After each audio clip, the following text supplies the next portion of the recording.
Salam sejahtera. Satu artikel saya dapat daripada Sinar Plus. Sayang dia sangat Harun.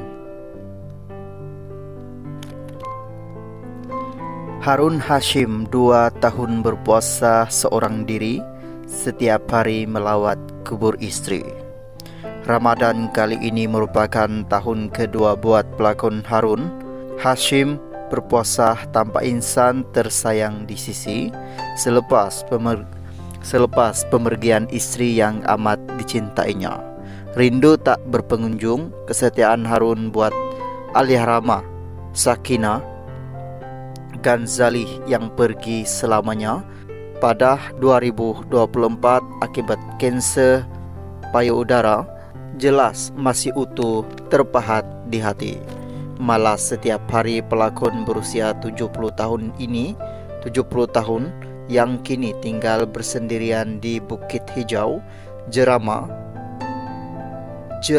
Kuala Lumpur, Selangor, itu akan mengunjungi pusara istri tercinta. Saya sudah 2 tahun berpuasa seorang diri. Saya lagi sanggup berseorangan di rumah daripada pergi berjalan keluar. Kubur dia hari-hari saya pergi, dan sebab itulah rumah dekat dengan kawasan kubur. Kecuali kalau saya keluar tidur rumah kawan atau ada penggambaran hingga lewat malam, itu tidaklah ke kubur.